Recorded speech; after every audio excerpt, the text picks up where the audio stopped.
Okay, today is May 25th here in the Avocado Show. Everybody's on the chat. This is streaming live from Twitch. That's why everybody right now in the chat's waving hi to all you folks on YouTube. They're going to get this in a couple days. And we've got some fun with some donos, some boosting. We've got a bunch of music here for games and bands. I see 2 movies, OSTs that we're going to do here. And we're going to also do Wheel of Cheese. So, you know, we'll split up those segments as I drop them up there on the VOD. You know, I stopped that hard drive. I started. I stop it. I started. I stop it. I started. So let's do this, guys. Our very first track in the makeup session here. And, Brexter. Thanks, Brexter. It's the cheering section is the community as well. This one is from Senior Wee, and this is a band called Nothing But Thieves. So let's see what Nothing But Thieves is all about. You guys know this band? The song is called Real Love Song. Real quick, if it's your first time here, there's a little here on the stream. There's a little button at the top if you want to submit your track to the Wheel of Cheese, of which you can always dono boost. If you have any complications with that, I have a couple mods online to help you out. But in the meantime, here we go. Our very first track of the session. Let's do this. All right. Oh, this is a cover? Nope, it's live.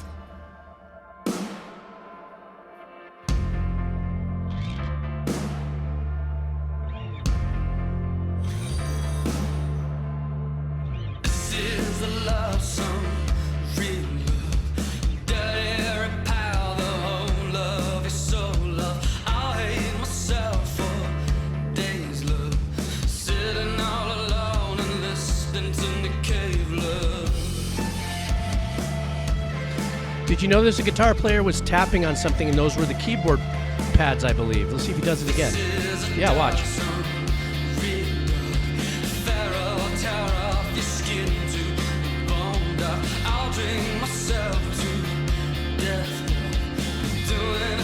Great voice. I love this guy's voice.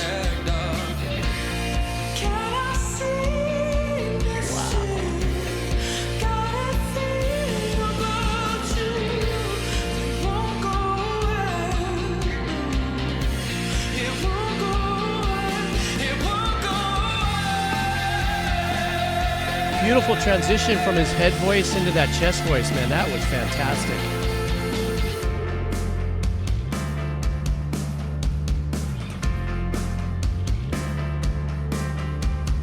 This is a sad song, so sad, aching like it's more than I can take. Sad, I cry so hard, I die sad, losing all is making me human inside sad.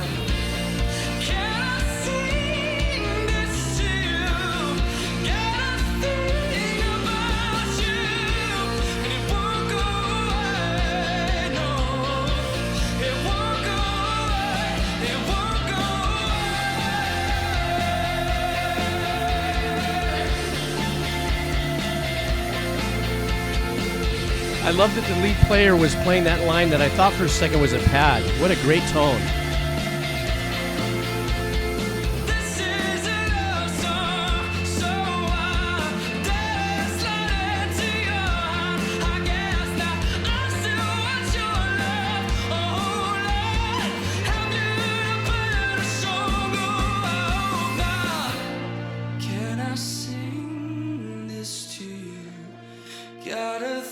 Little volume foot pedal work there for that lead player.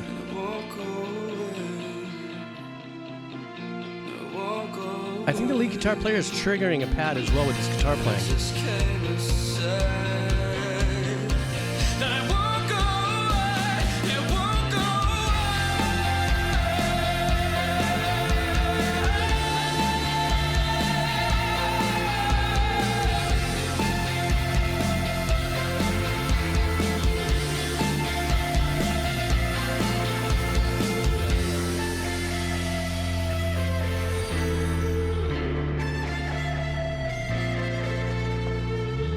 good. I'm not the only one that drinks coffee while doing a session.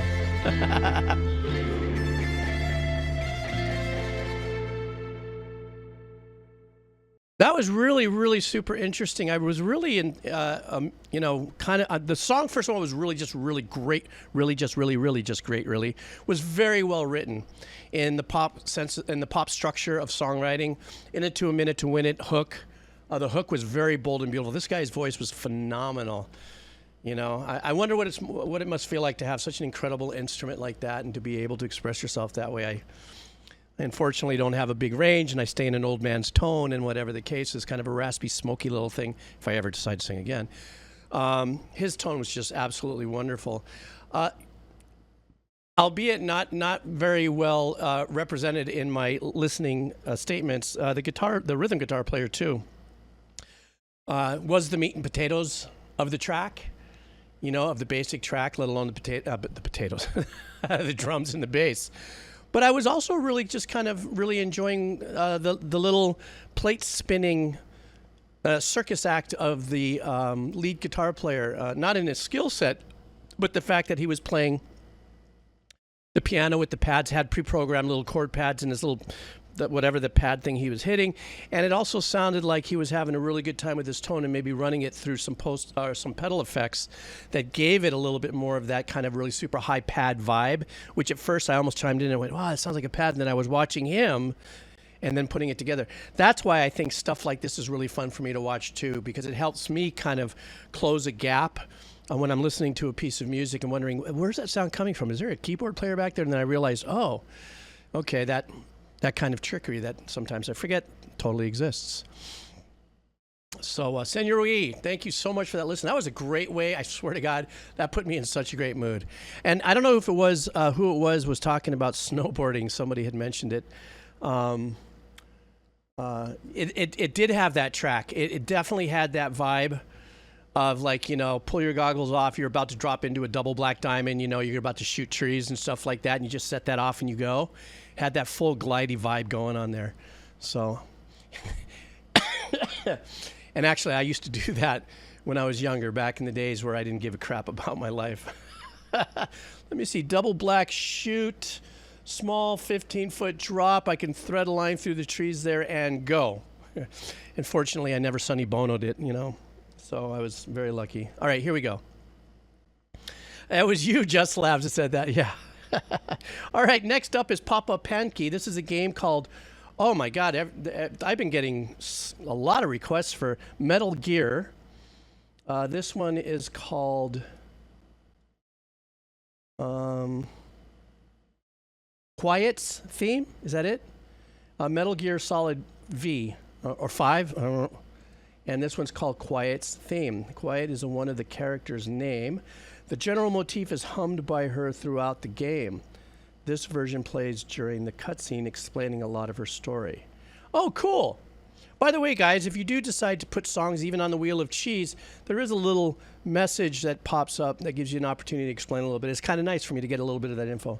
All right, let's do this. This is Quiet Theme from Metal Gear Solid 5. All right.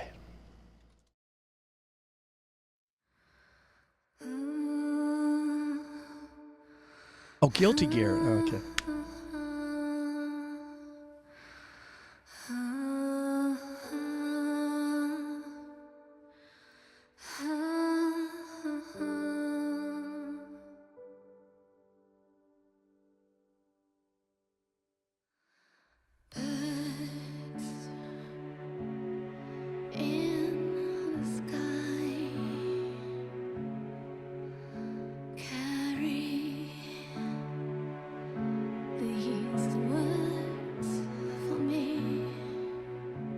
That must be the motif. Da, da, da, da. Yeah? Tasted sweet. It let me live. Let me breathe. Love hurt so bad, but still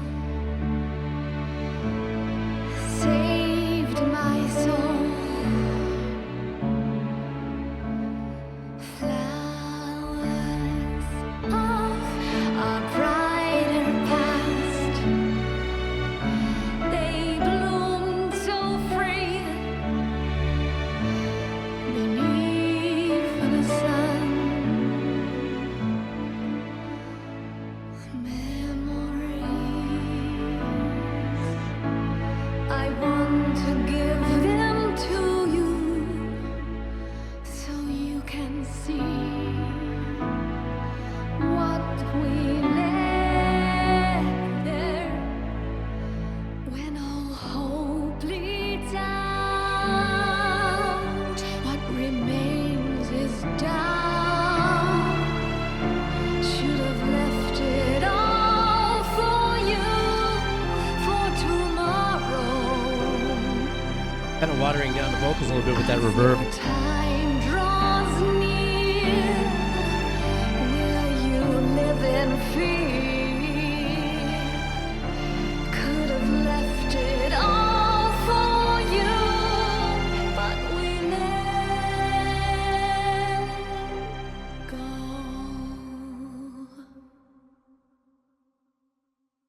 Is that it? I guess so. Being I don't know anything about the game, but I did know that it was some kind of a cutscene.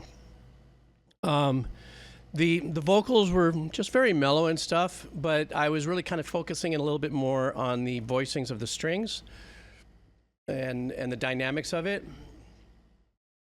Something with her voice was just like I said, this very melancholy, middle of the road kind of, you know, kind of vibe, and just kind of, you know.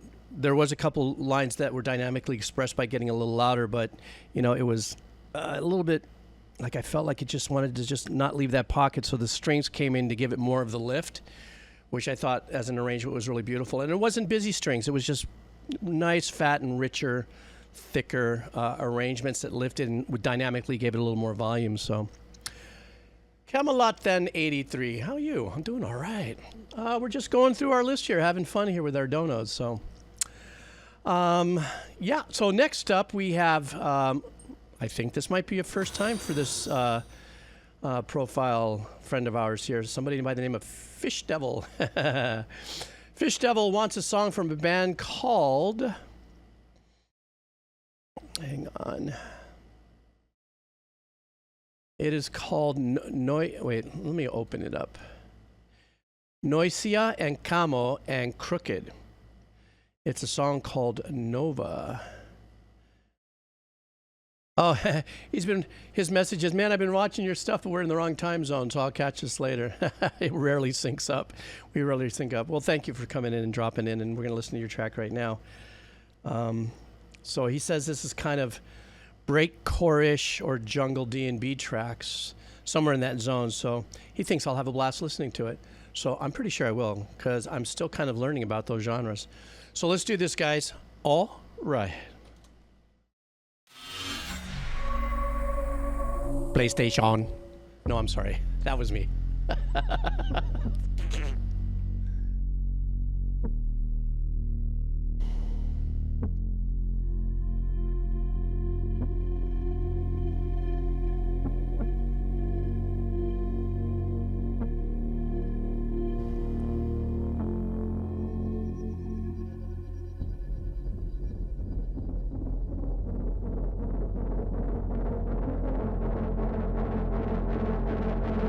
You know this is about to blow up, right?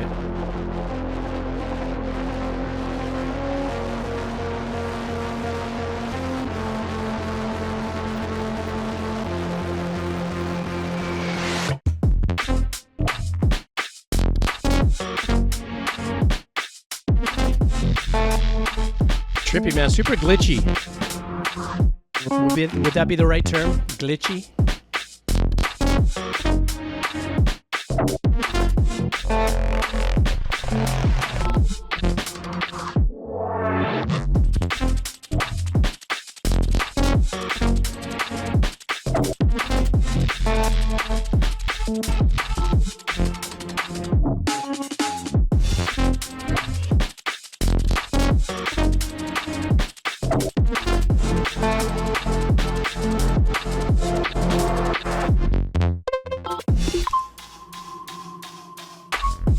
They're going way out there, man. And I can appreciate it, but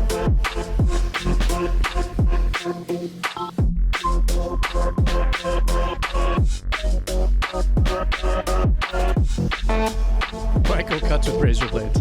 That's only because we came from those days. We know what that means.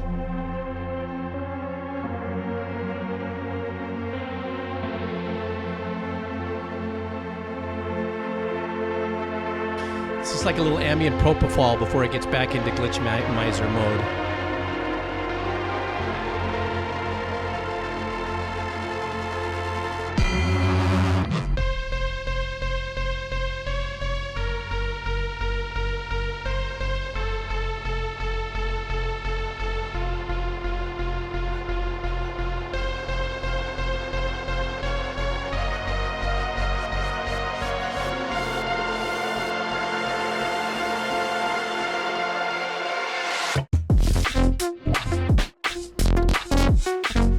Is an artist like this also known as a DJ? So when they tour, it's like that kind of a scenario? Tons of people dancing with lights and stuff? Oh, it is, Ginger? Okay, thank you.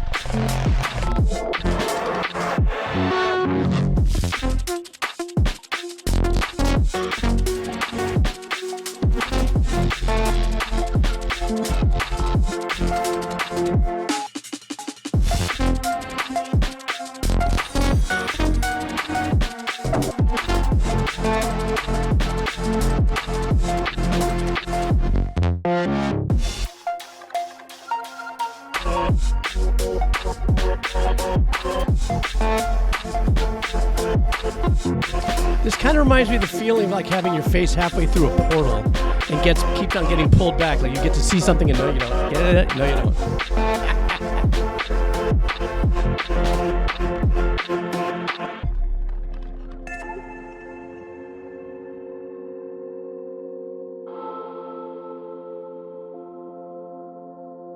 Oh, I see, Lisa. Thank you.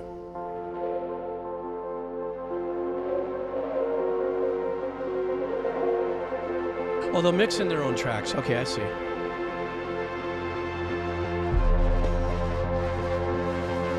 So Phrygian.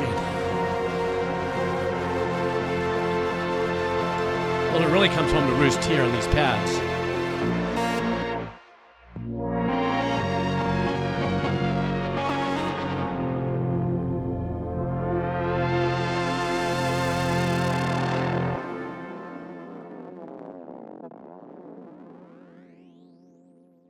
That was really, really super. I really did enjoy it, and I think it's because in my mind as I was listening to it, and I was asking those questions during the track, because I never got involved outside of a few times just going to some Moon Tribe, desert raves in the 90s after I'd be on a heroic dose of whatever. I never really got involved when the world of the DJ blew up, where it became a DJ draws that kind of a vibe and stuff like that, and then they have all the pads and stuff they can do and stuff.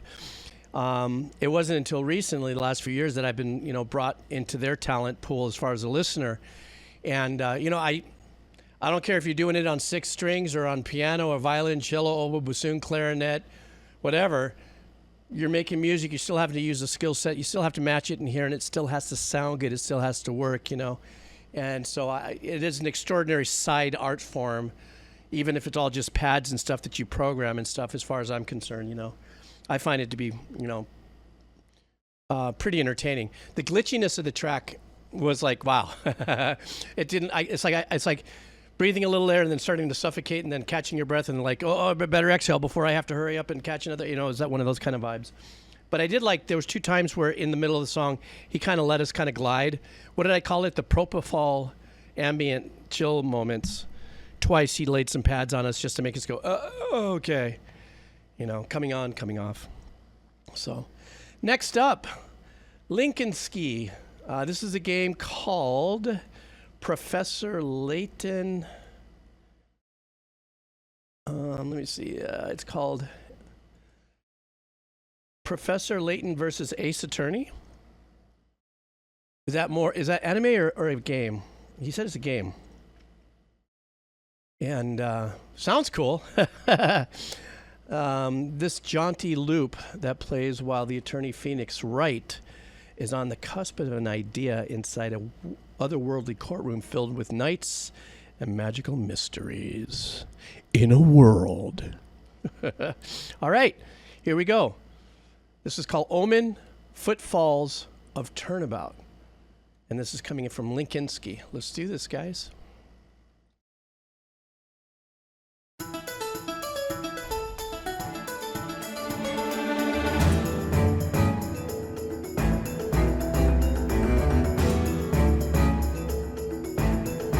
Those are one of those, I love those digitally compressed, heavily compressed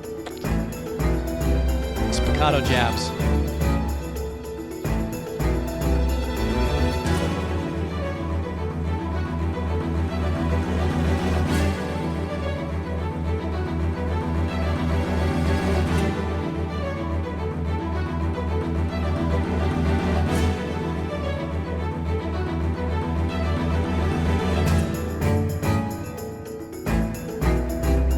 really love this arpeggiation here going on.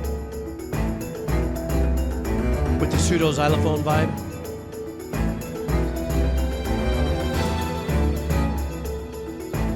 It does a major minor vibe, and it's really nice.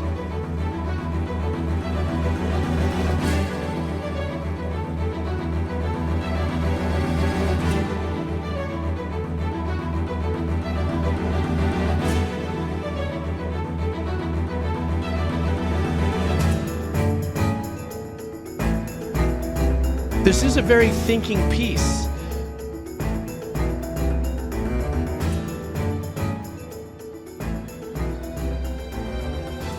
Okay, so obviously this is a loop, just like Linkinski said in his message and stuff to me.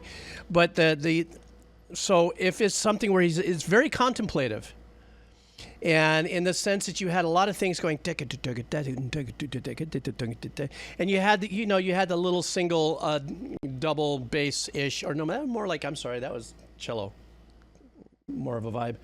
That stabby, spiccato cello sound, and then you had that arpeggiation. That arpeggiation was going minor, major, minor, major. And it's a very thinking, contemplative, kind of vibe. Very much the same technique that I've used many times. I've got probably, still to this day, I just caught my royalties from International. I still have 6 news themes that open up international news channels. And it's that same contemplative kind of vibe, ba-dum bum bum ba, dunk dunk dunk dunk dunk dunk dunk dunk dunk dunk dunk dunk, and a little thing going on here because it like opens up big to catch your attention because that's the stinger. This news coming to you now, and then the voiceover goes tonight on so and so, ba ba ba ba ba ba ba. But in the background, it's that contemplative, like, huh, who, what, who done it, huh, and that's that kind of vibe. So that to me was like, I like this very, what's coming next kind of thing. That was a really nice listen. I like that. I mean, I got to write a piece like this for my project. You guys know I started my project already. It's called Doomscroller Diaries. And I'm writing just 1-minute pieces of music. I started it already. Maybe I'll play you with the updated version of one of them before the end of the stream. All right, next up. Fash Demented, how are you? I just saw your message in Discord. So during my break, I'll tag with you on Discord. Okay, so a man has farted into the river in Lego City. What? What? What was that? That's funny. Brexter 420, what's up, 420? This is Jeeves, your gravity bong. You want a band called Malinda. This is metal. Okay, guys, we're going into the realm of metal. So let's see what we got there. And this is I See Fire. And so this is Malinda. Let's do this. Twitch bits. Okay, this is from Twitch Bits. Let's go.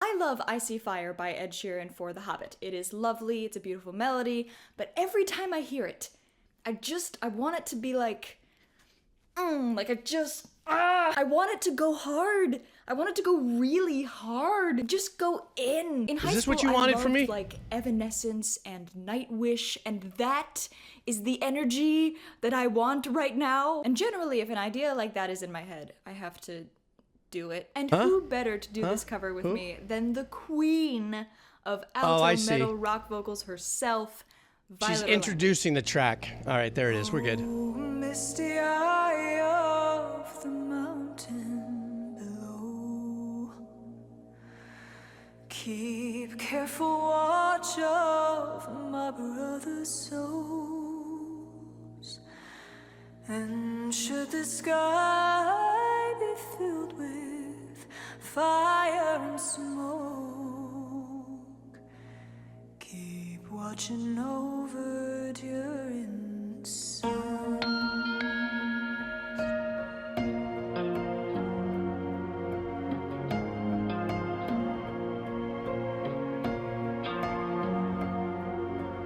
Beautiful little pad way back there. If this is to end in fire, then we should all burn together. Watch the flames climb high. Beautiful into technique. the night. Calling out, Father, oh, stand by and we will watch the flames burn over on the mountainside. Beautiful roundness to her voice too.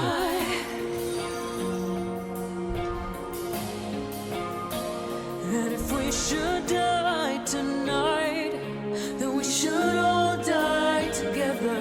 Raise a glass of wine for the last time. Calling out Father, oh, Boy, they complement each other's voice wonderfully. watch the flames burn on and on the mountainside. Desolation comes upon the sky.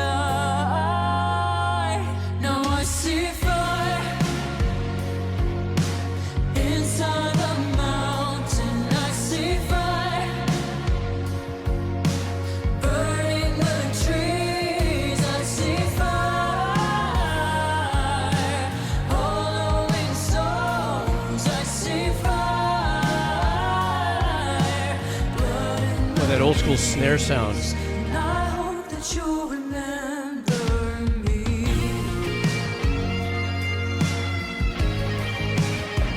You know, that's when the solo comes in, is when the singer bites the lower lip. Oh, should my people fall, then surely I'll do the same. Confined in mountain holes, we got too close to the flame. Calling out, Father, hold fast and I love that lo-fi loop in the watch back. the flames burn on and on the mountainside. Desolation comes upon the sky. Now I see fire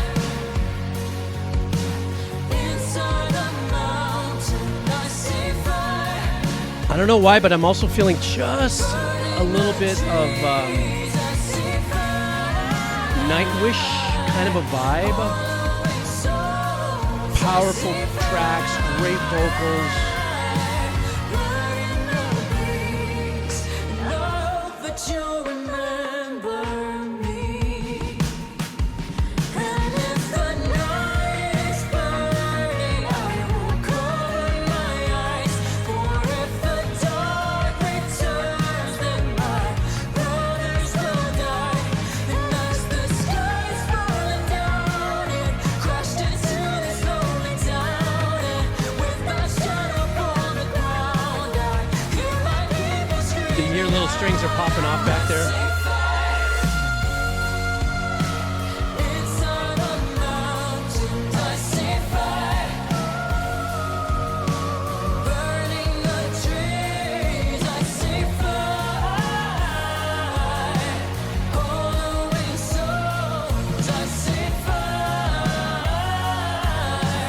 blood in the breeze. I see fire. Oh, you know it's so city fire. I see fire. Feel the heat upon my skin. I see fire.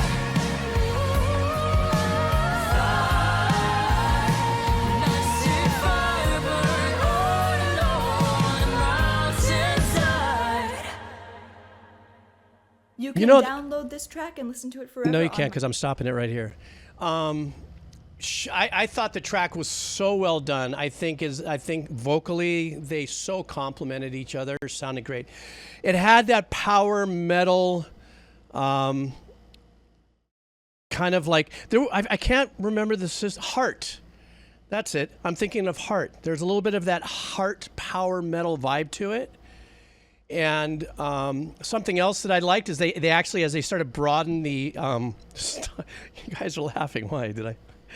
Because they broadened their production, you know, through by lifting it. They had the little strings in there, you know, kind of these marcato style, you know, kind of chunks that were going on in there.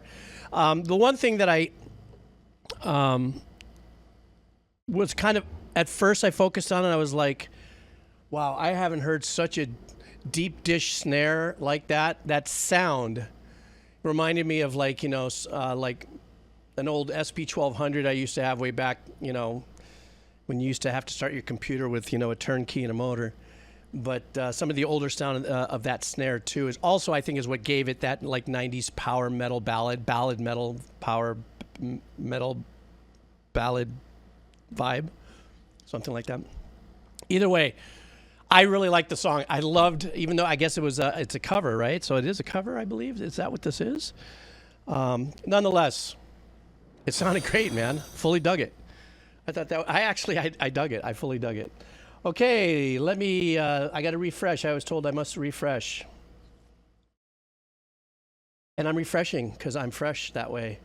And some people slid in with some boosty donny boosties. My goony goo goo. Okay, this next one is gonna be a long one. This one I already was talking to Fash. I got it. Here you go. And now remember, when we do donos and you boost, a lot of 99% of the people that know that their songs are 10, 12 minutes, 15 minutes, 20. Remember that one I did was a half hour. People have been very kind and at least supported that length with, sizable donos, even though I really never, I'm not asking for it. I'm a cup of coffee kind of guy, but I think the value in time with everything, people are very kind. So I finally worked this out with Fash, and I are going to do this track right now. It's about 19 minutes long. So I want you guys to just get ready, but I have Makuzia, Judgment Kazi, Double A, Tonto Corazon, Ginger, Great Jason, Vex, The Kebab Seller, Mixu, Z-Man, 99%. We're going. It's a full night tonight, so let's just chill right now. Yeah, let me see. Let's make sure that you updated this correctly, Fash. I have you right here. Let's make doubly sure. So stand by. Let me see. So maybe not. The space in between. Is this the link? Did you refresh the link? Is this the main one, Fash, by chance? That's not. Okay. So could you do me a favor? I don't know who's in the house, 1 a.m. or double A, if anybody's kind of hovering. Which one's in the house here? Is 1 a.m. hovering? Are you hovering 1 a.m.? Refresh. Oh, wait a second. I have to refresh. Look at me. I feel like a software help desk. Stand by.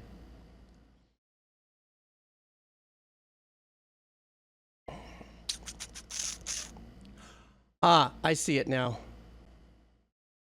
Okay. The song finishes at 21:03. Great. Okay, guys. This is Trent Reznor, I think. Is that what it is? Wait a minute. No, it's not. I lie. Sorry. Job opening. Clicking the wrong links like I do. Okay, here we go. Let me just do this. And everybody sit back, relax. I think we're in for something super special here from Fash Demented. So let's go.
I'll have a little cream and sugar in my Red Bull.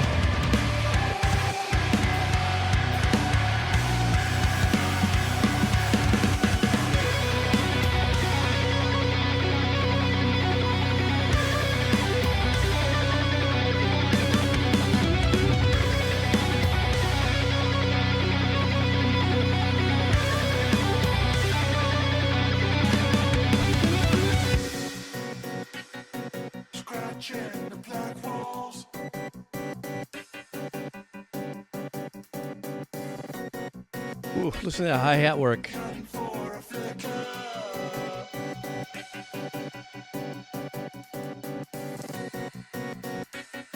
A cloak over his face.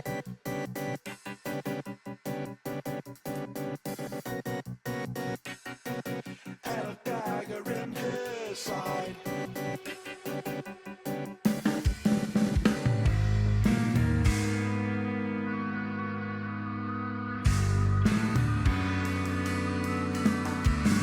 That is a chilling little sound back there.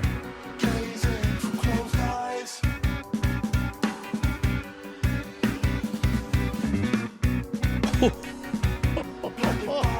Put it up.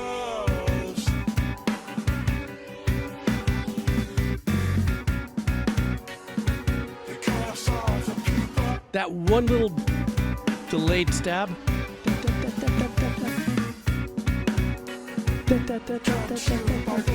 So important to this track.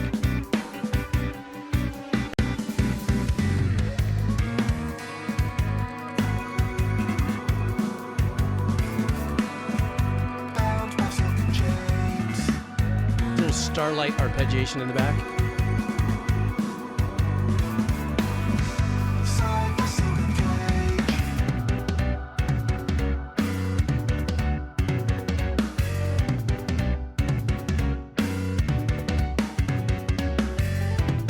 Don't think for 1 second I haven't noticed that bass tone.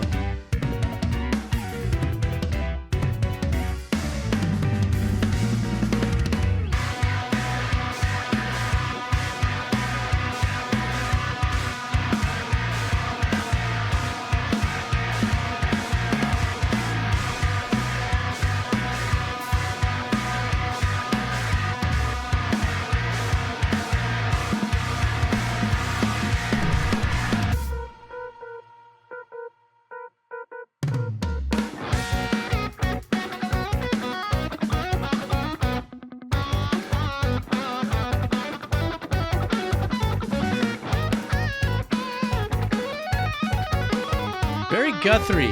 Govin.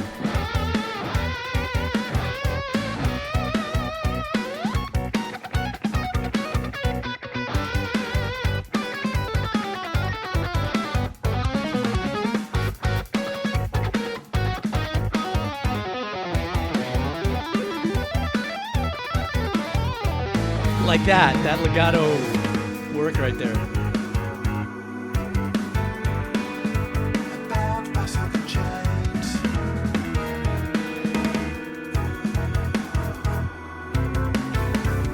I love the subtle organ that's kind of holding it together here, there for the...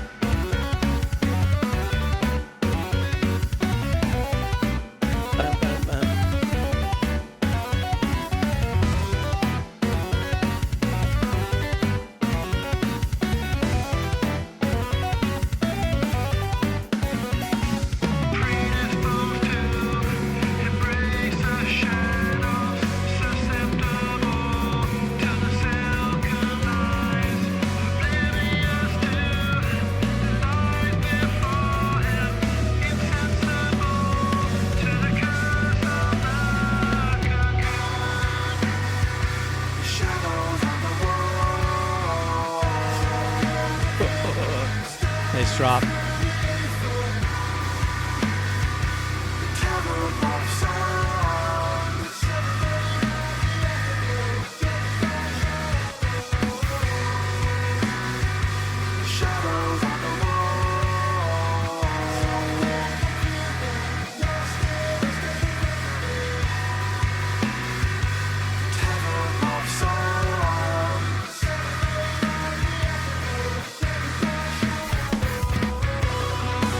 great unique tone jousting between the bass and that guitar tone.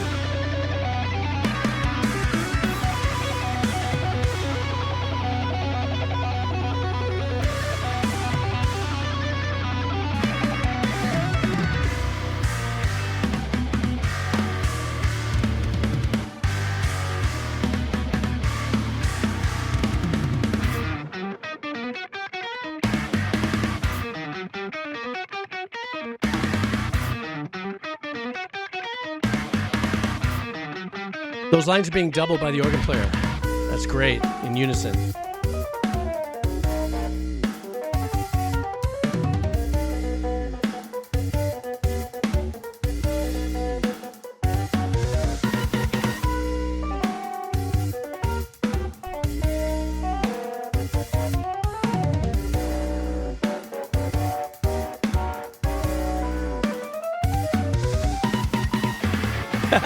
Beep, beep, beep, beep, beep.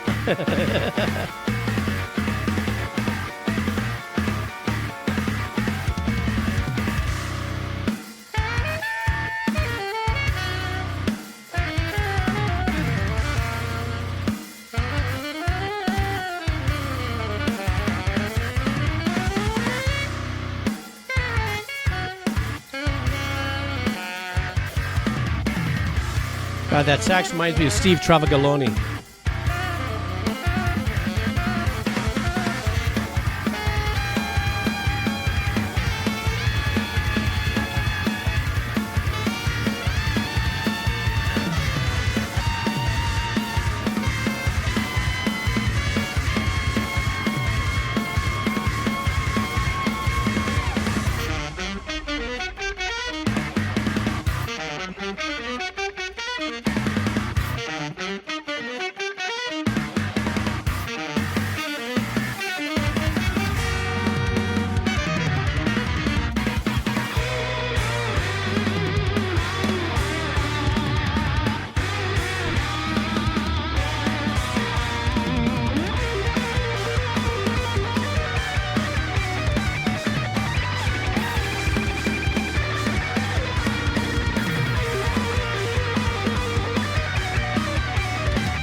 I'm glad they're giving us a little respite, for God's sakes.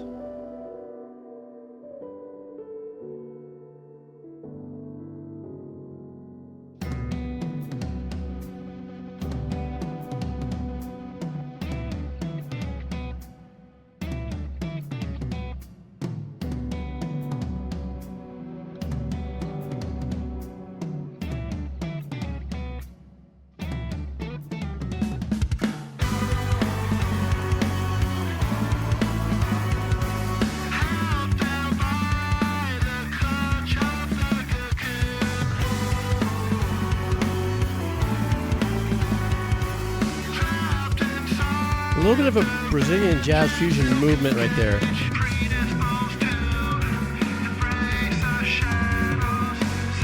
Drummer is just going off right now.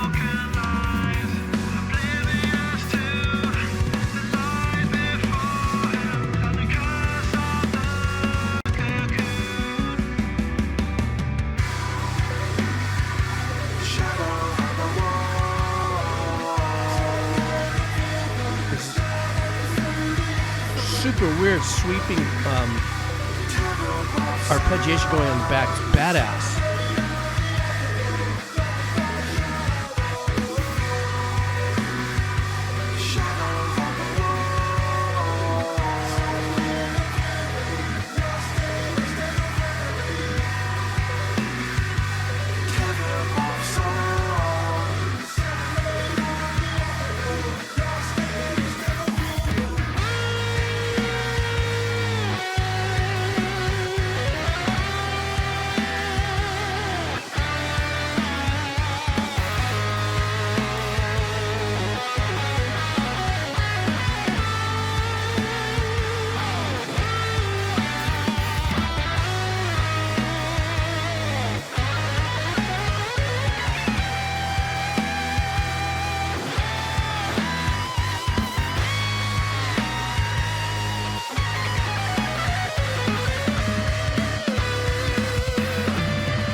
that China symbol up your bad pony. Fucking.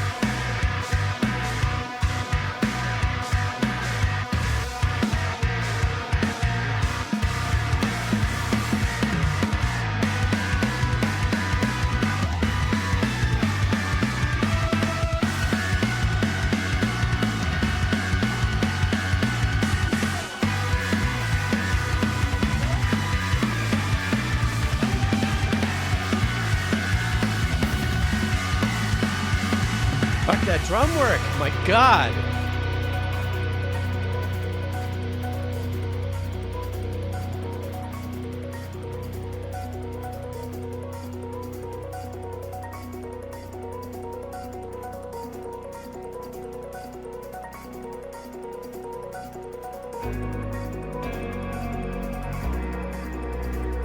Oh my God, I love this section.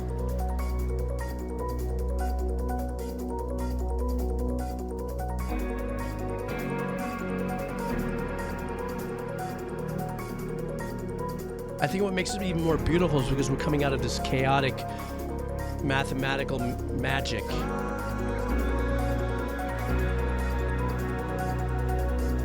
Still, yeah, between the arpeggiation and the hi-hat, there's still fun stuff going on there, but these beautiful guitar long delays.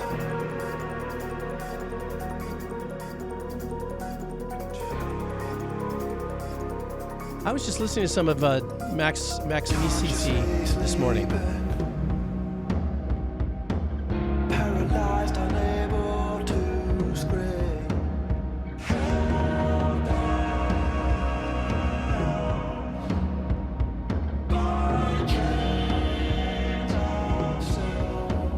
Got that loosely tuned skins on the toms. Of the lunar room in the sky.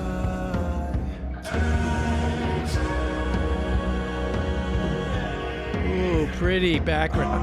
I don't mean to say the word pretty, but nice. Falling through the sky, chasing rainbows.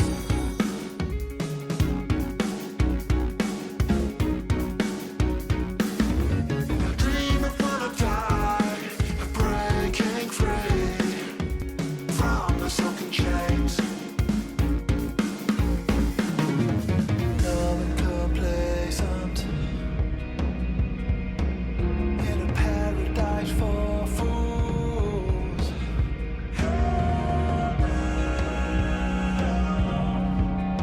Those backgrounds. I mean, they're affected, but still, yeah, they're beautiful. There's a visceral feeling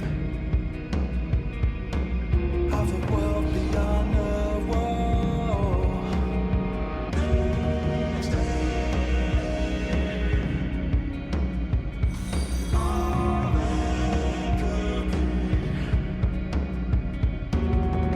Falling through the sky, chasing rainbows. Listen to that piano. Dreaming full of die, breaking free from Trippy effect going on in unison with the voice. full of paradise, chasing rainbows.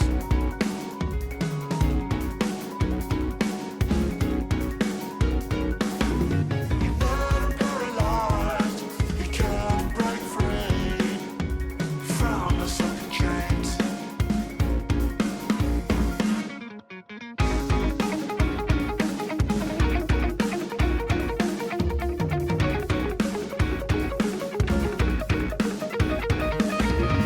There's the human feel of that. I love that.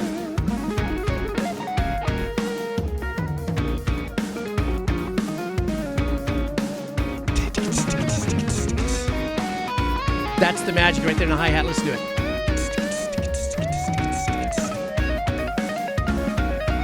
That's what's making this section pop.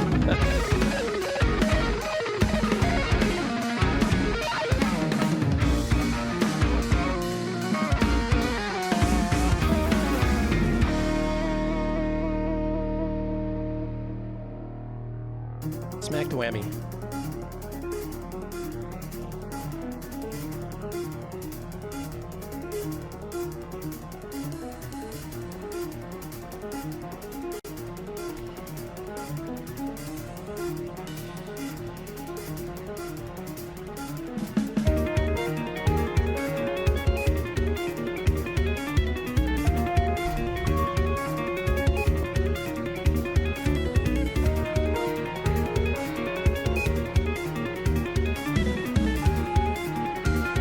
Had to get that snare ghost note roll in there.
Left-right stereo imaging on it.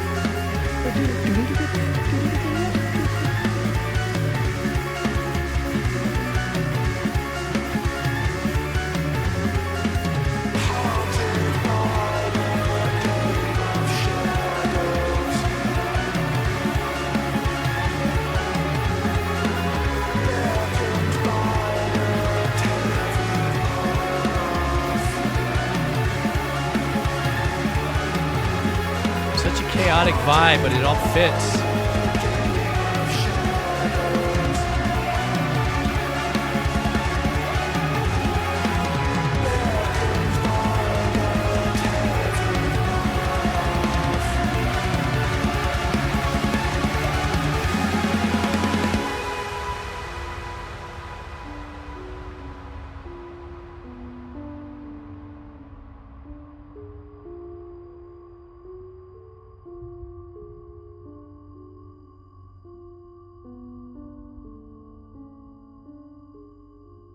So funny because that light aloof pattern right here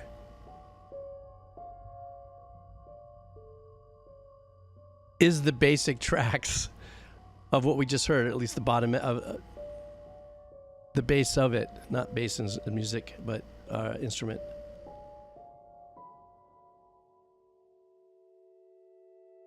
That was insane.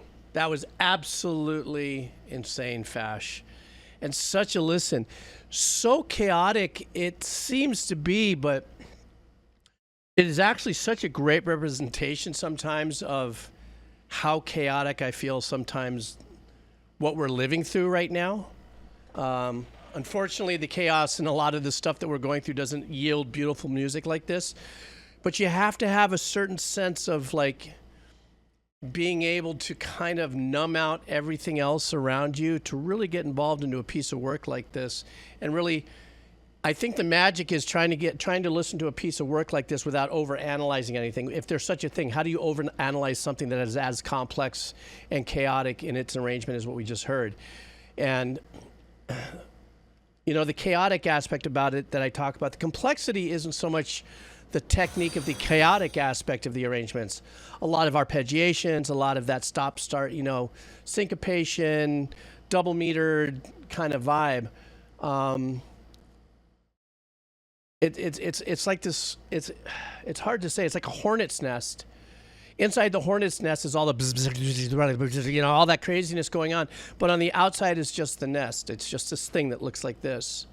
And I think I draw that parallel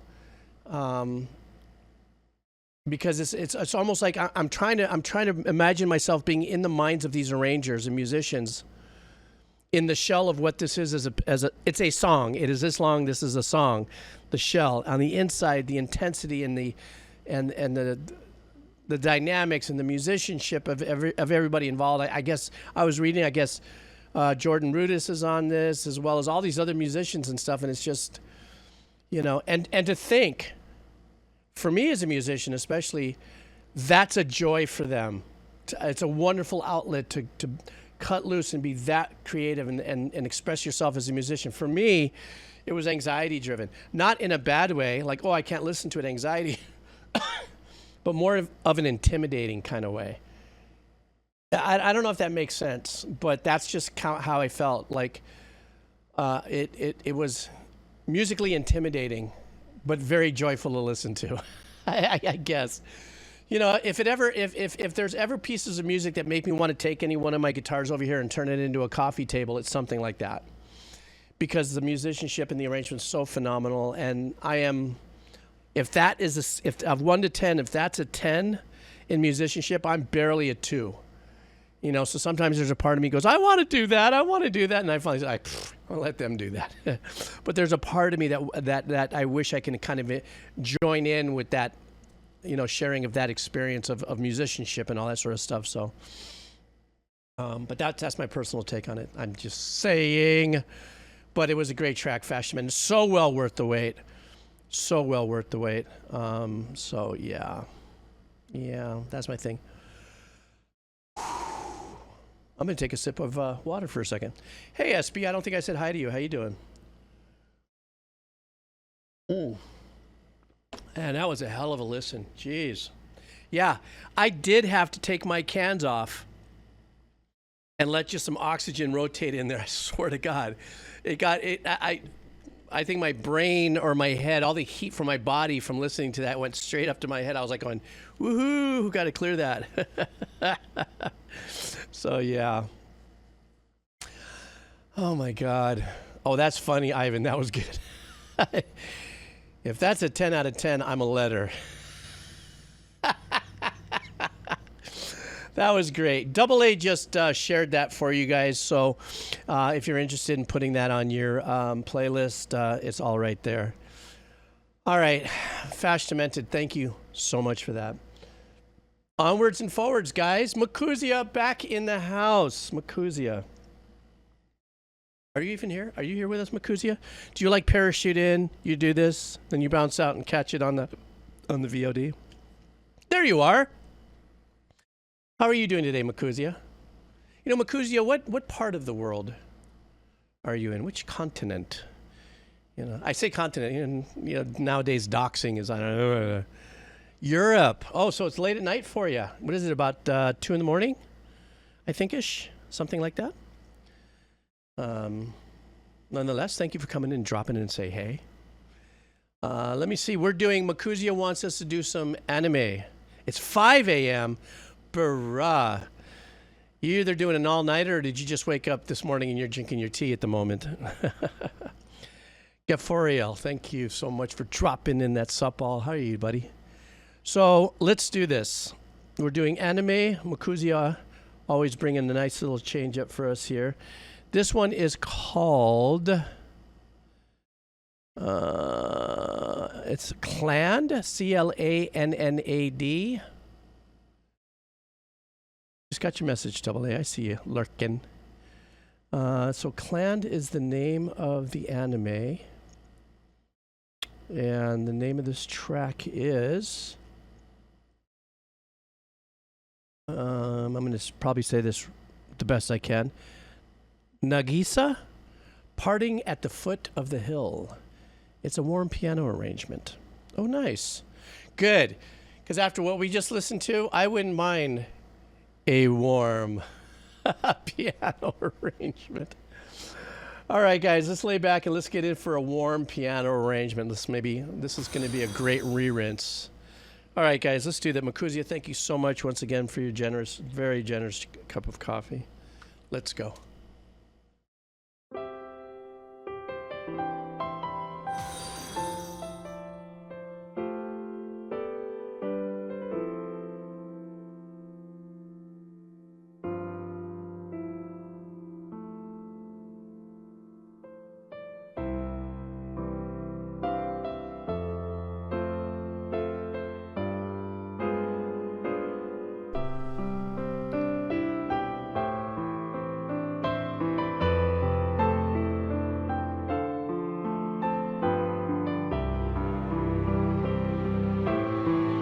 Sorry, I just melted when those strings came in. I was like,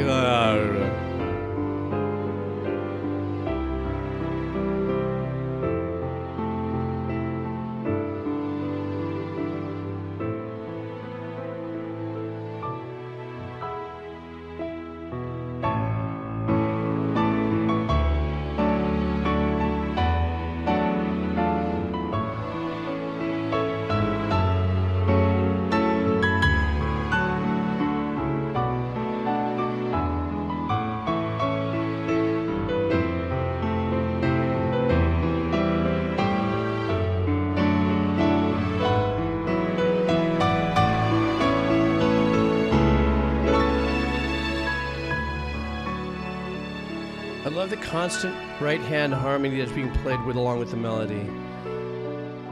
Really nicely arranged.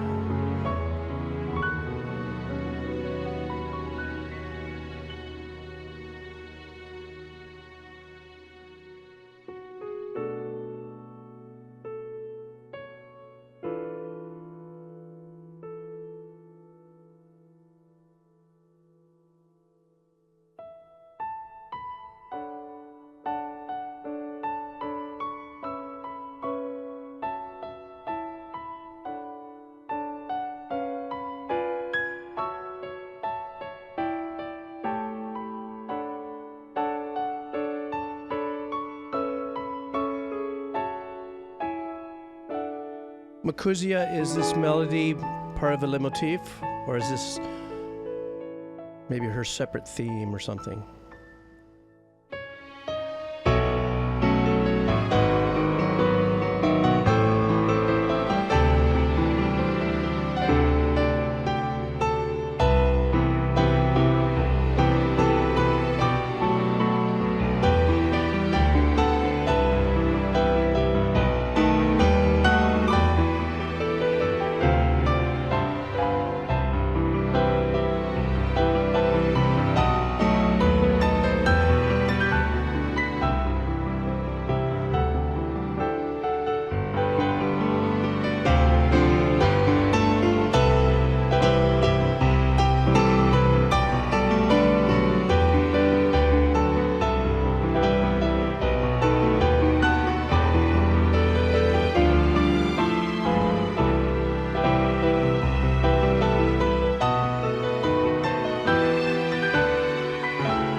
It called for that lift and change up before the last.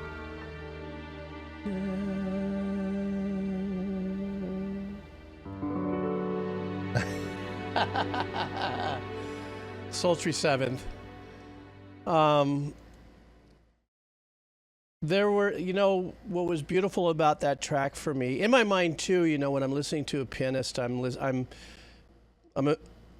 listening to it and I'm imagining the play, and there's a lot of that left hand work that might go 159, across from the root, that's happening down here, while this is going bum bum bum bum bum bum bum. It's just this really beautiful.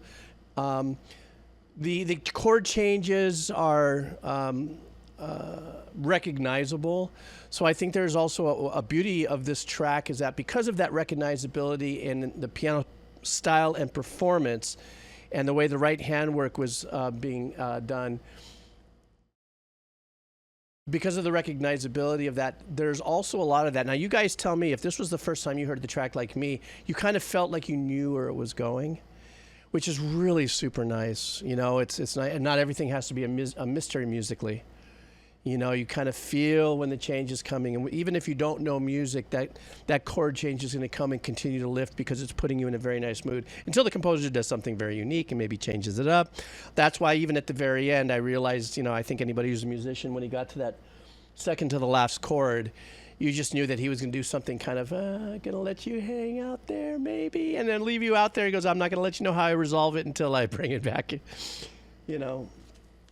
And I also like the fact, believe it or not, that those weren't real strings. At least it didn't sound like to me. But the choice of the pad that he used and that slow attack with the build and stuff like that was kind of like a really nice, cozy blanket around the arrangement.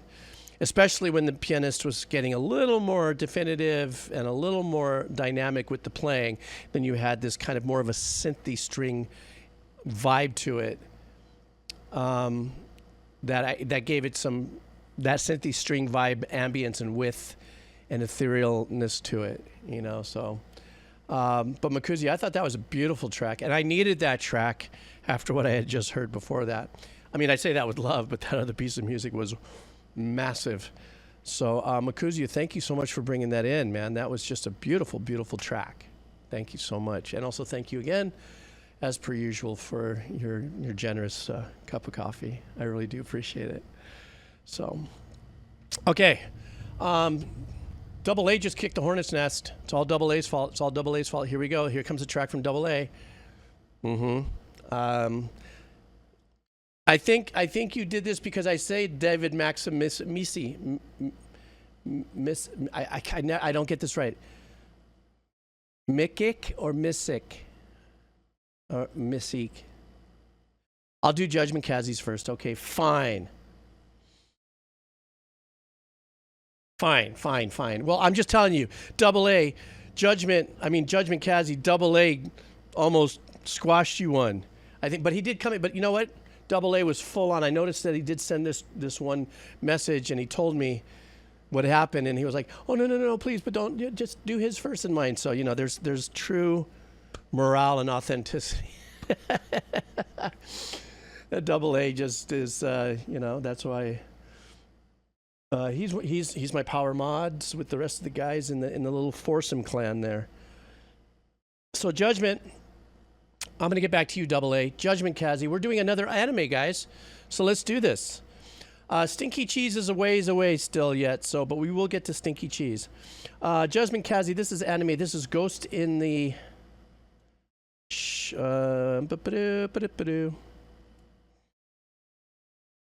Lithium Flower. It's alternate. It's called Ghost in the Shell Standalone Complex. Okay, so this is an anime track. Here's another song from the famous anime Ghost in the Shell Standalone Complex. And I enjoyed the Cyber Bird, to tell the truth, so I felt compelled to send you one of my favorite tracks from the series. All right, man. So let's do this. Send me those favorite tracks, and we listen to it together. All right, here we go.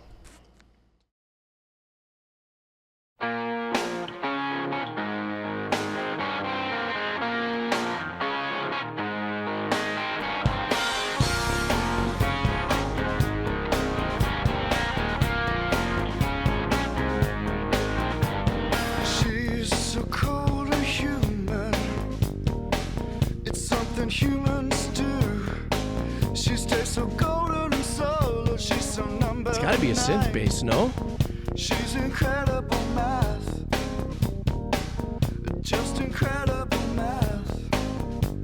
And is she really human? That little lo-fi organ holding it down. She's just something new.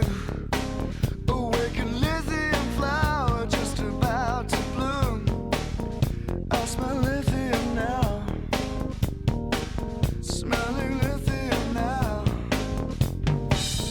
How is she when she doesn't serve? How is she when she doesn't serve?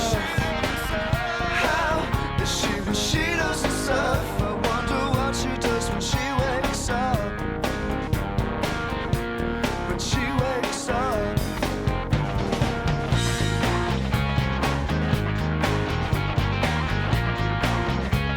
You hear the little drum loop behind the kit? I like that.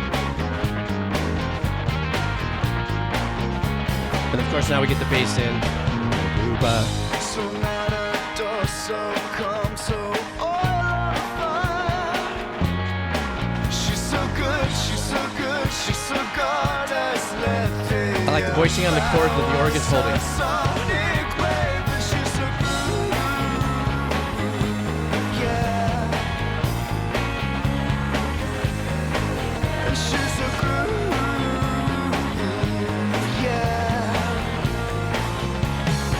little bit of a Tom Petty throughness.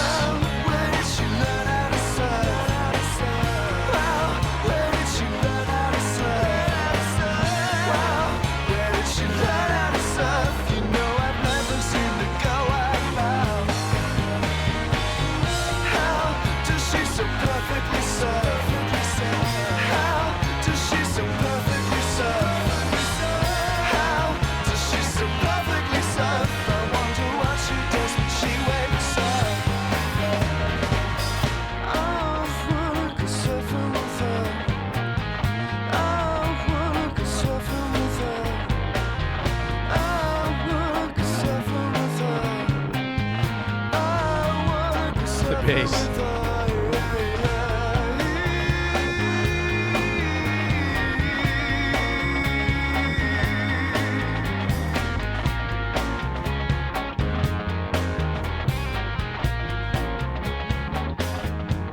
I love the little drum sample behind it.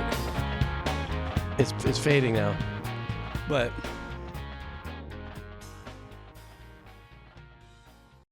this track had some really fun little tonal nuances in the arrangements that like for instance that little lo-fi organ in the first verse. It was just kind of keeping just a really tight cluster in the voicings, you know, and then it expanded as the arrangement came out, and I think it was the bridge where there was that nice little voicing cluster that was kind of being held as kind of more of a straightforward, you know, stab part of the track, just keeping it really straight. The tone of the guitar on this side was really unique. Like this track, when was this released? It was 4 years ago. This is another one of those things where I think in the world of anime, when these anime directors, producers, and they hire you know, musicians, bands, and all that to do the work, it's almost like they give them leave to be as creative as they want to be and take chances outside of the pop, you know, kaleidoscope of, you know, just churning out butter, you know, just churning out, you know, music. I don't know what the name, Lithium, I don't know if Scott, is it Scott Matthew's son? What was the name of the artist? Or let's see. No, that's not it. I could be, yeah, Scott Matthew. So I don't know what the rest of his discography is, or if he's the composer and wrote this track. But I just it's just another one of those experiences for me when I'm listening to it, and they just use all these very unique tones and stuff that I'm not, you know, well versed in. So my listening experience changes. I mean, structurally, very simple, easy to come by chord changes.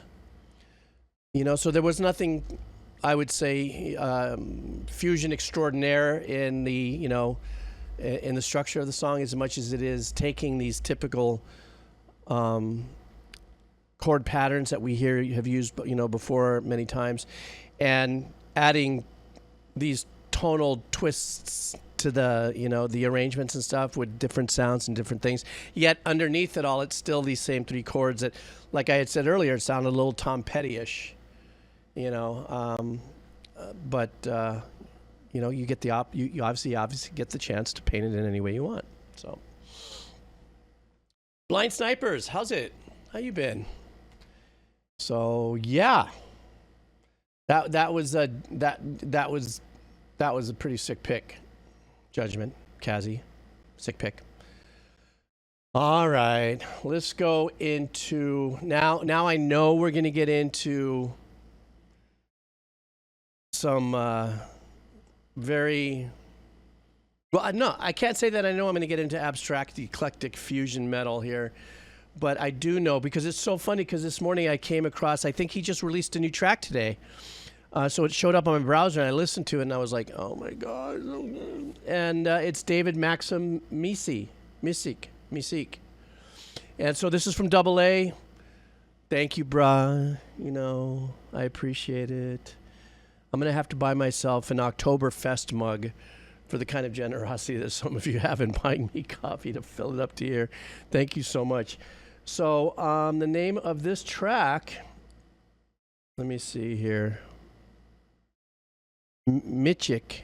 Is it Micic? Is that how you would say it? Micic. Okay. Then now I will be forever straightened out on that. Micic. I would think of Mitchell, but it's Micic. The name of this track coming in from Double A.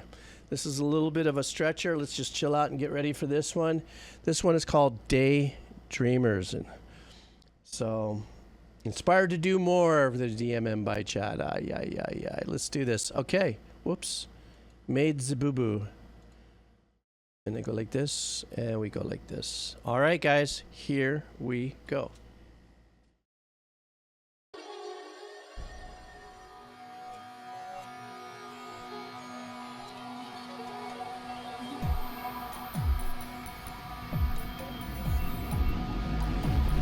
Yeah, I'll get the full outfit, Patty Gakes. That'll be the big one.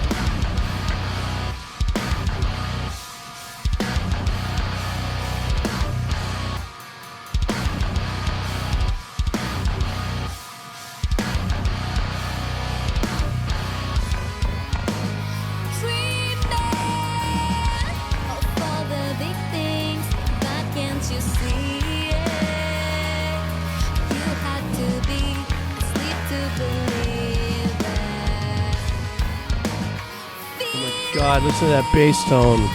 Feeling so small under the night sky, looking at stars, waiting for them to fall. If you had one moment to love, moment to bleed, how would you live it?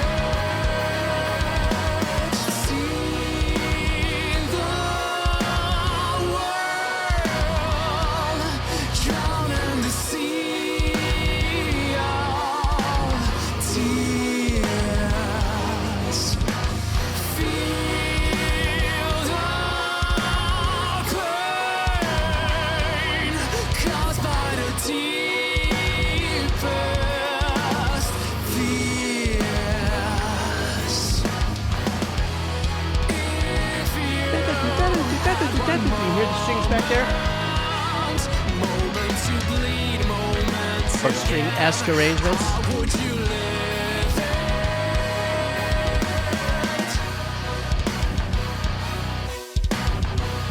Bum, bum, bum, bum, bum, bum, bum.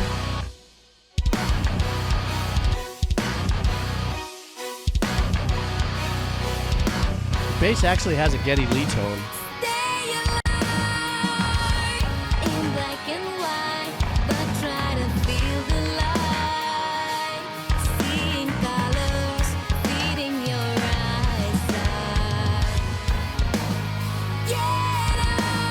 Hammer off, the hammer pulls he's doing on this side. Don't try to hide inside, dark side of your restless mind. Ambient zip line, yep. If you had one moment to love, moment to breathe, how would you live it?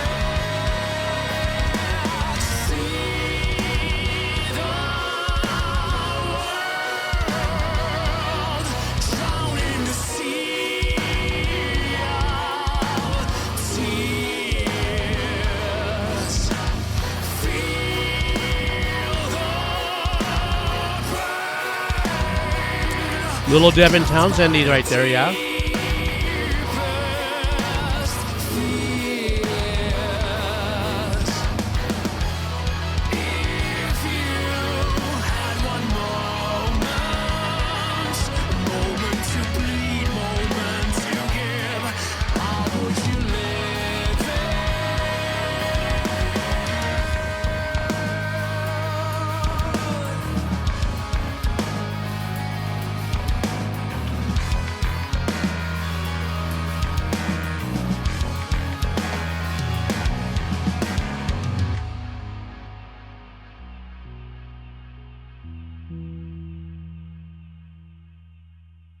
More coming in.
This is kind of like you're drifting in space, like you're running out of oxygen, kind of like a...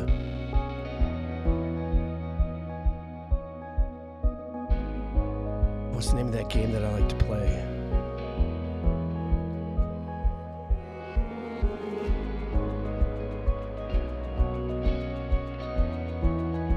What's the name of that game where I like to play with the planets? They're all kind of quirky and... Outer Wilds, yes, very Outer Wilds. And I do love Abzu, by the way.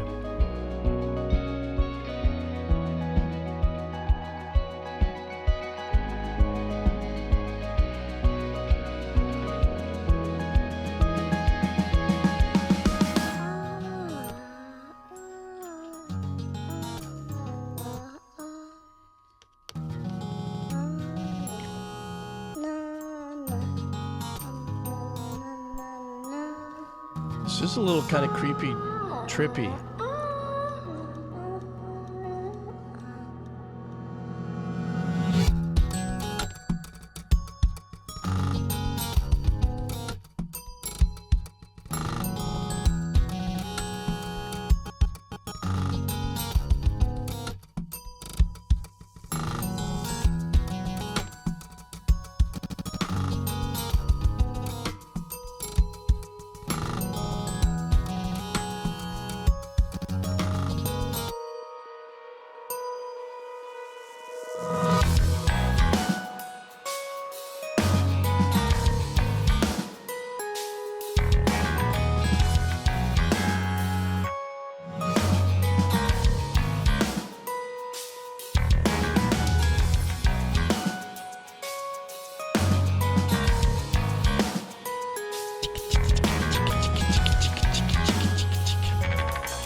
Yeah, man, that's what that shaker gives it, that shuffle, yeah, too. Gives it that extra little...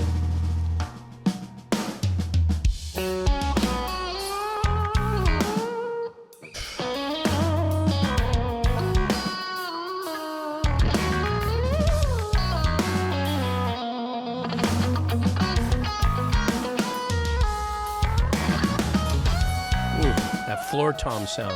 Ooh.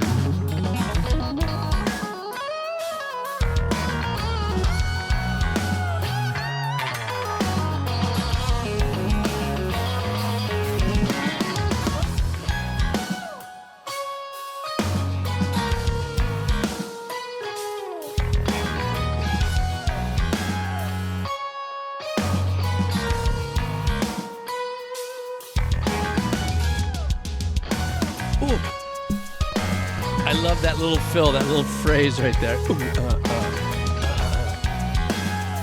my favorite. I like to do that on my own stuff.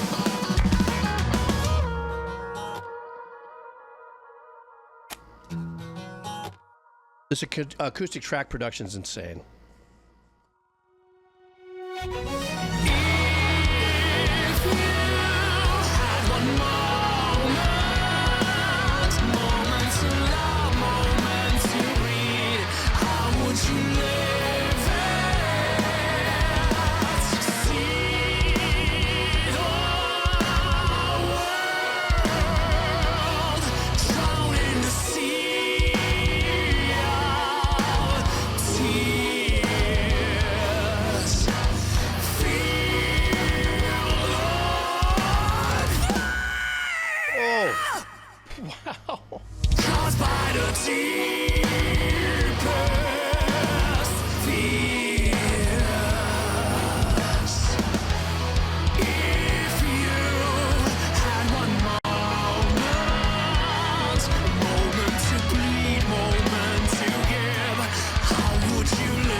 I'm kidding.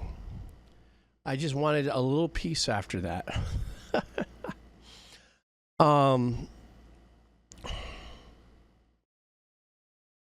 There, you know, I'm not at a loss for words as much as I am. Was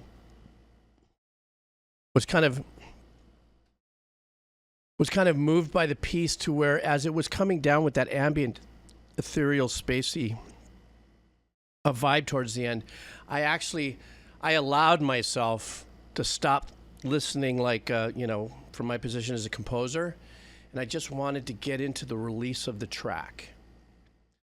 And I think that's an unsung part of the creativeness of a lot of music, especially in song cuts. Not so much cues and stuff like that. The purposeful ways and the decision that you make, that someone makes to, how do we end this? There was a defining moment in the movie Amadeus when Salieri was talking about one of Amadeus's pieces of work, and he had said, you don't even give them an ending. You're not giving them a dun-dun-dun, letting them know it's an ending. And I think that, that way of thinking as producers, A&R people and stuff throughout the history of pop culture music,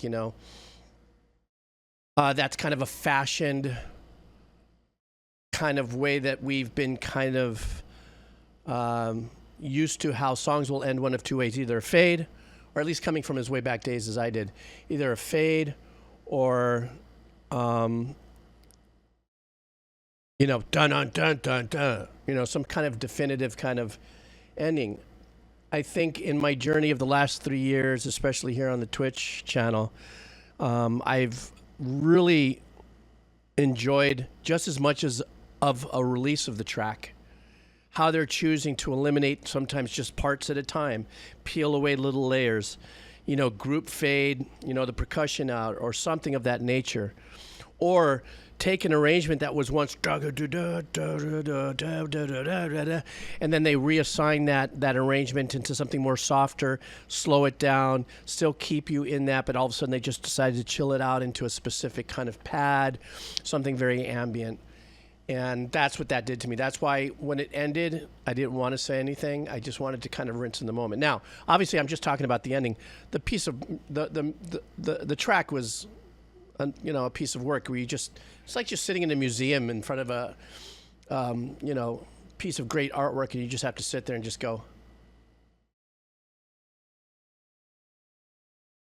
I think one of the things that I am just always enamored about are the guitar tones these guys get.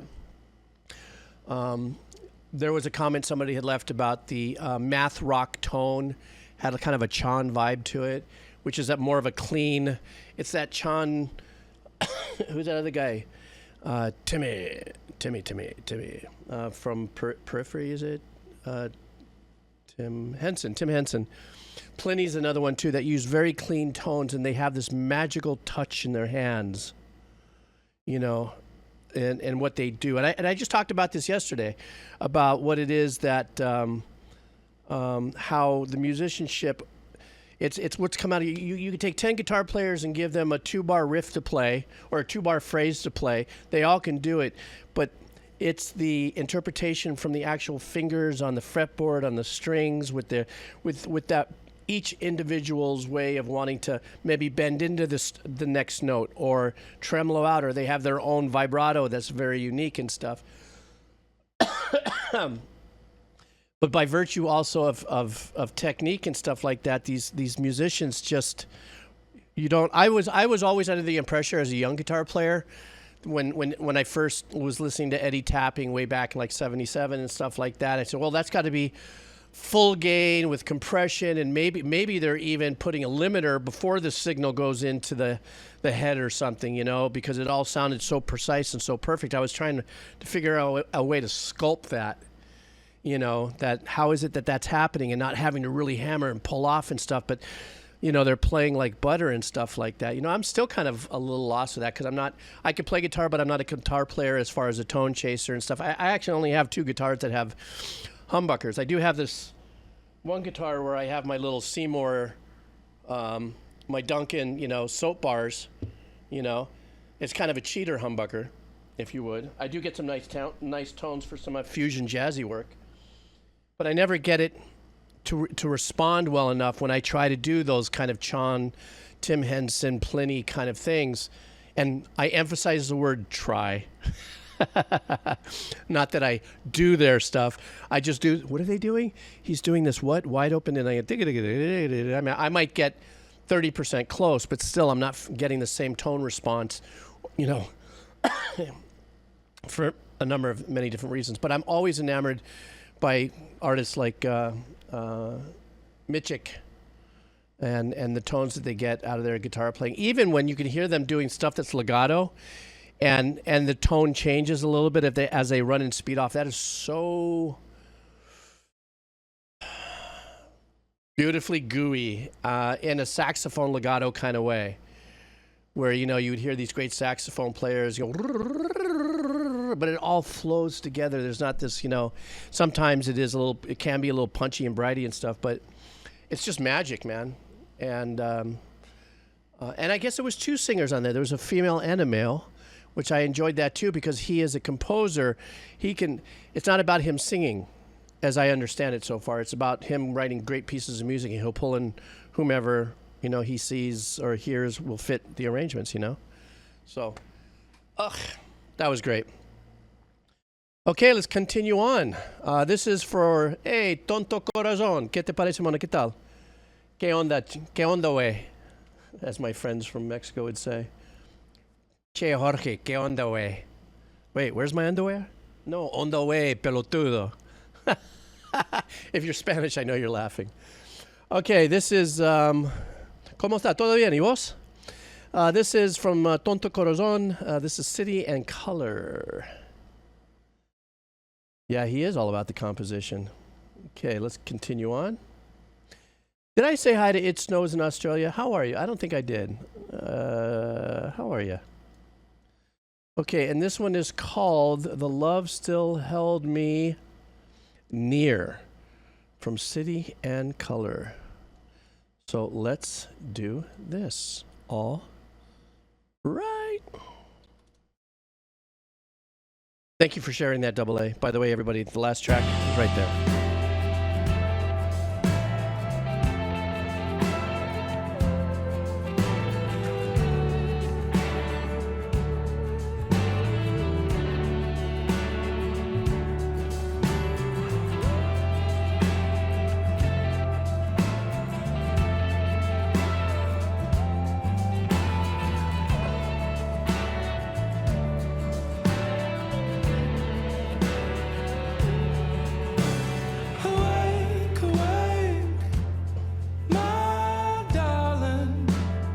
Beautiful voice. The moon is down.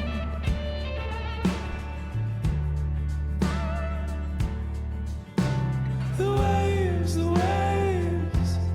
they are crashing all around. You think it's going to go into a minor, chord, but he keeps it in that major. It's beautiful.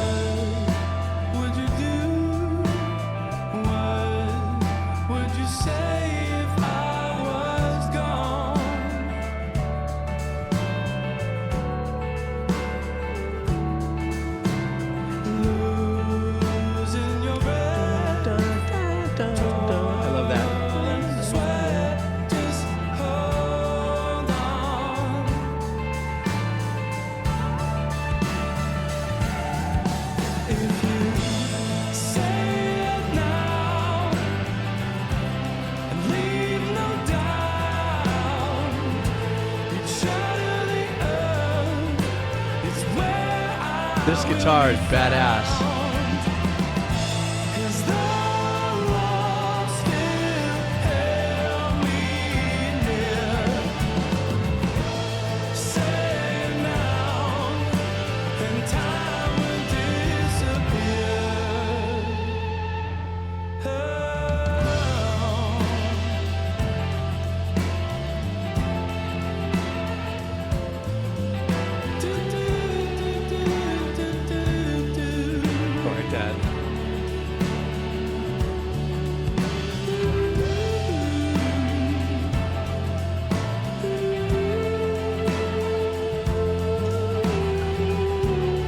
love the noodling that's going on here. It's such a beautiful tone too. It's not intrusive. Bass, boom, boom, boom. My darling, from your beautiful dream.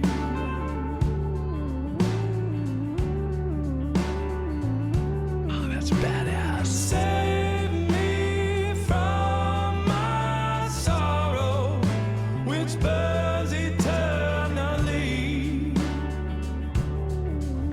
This guy has an absolutely wonderful voice. I love this. Oh, hey, I'm me down into the fire.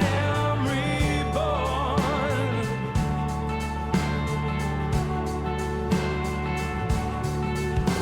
Let love's energy pour into me. Background vocals beautiful. They soar. If you say it now, leave no doubt. You'd shatter the earth. It's where I will be found. Beautiful bass tone too. Nice and warm. Love still held me. Really keeping the bottom of the tone together. Say it now, and time will disappear. Great mixing on this. On still waters, the sky is fair.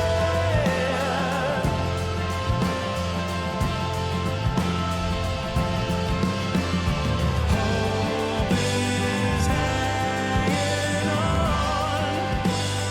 by a thread.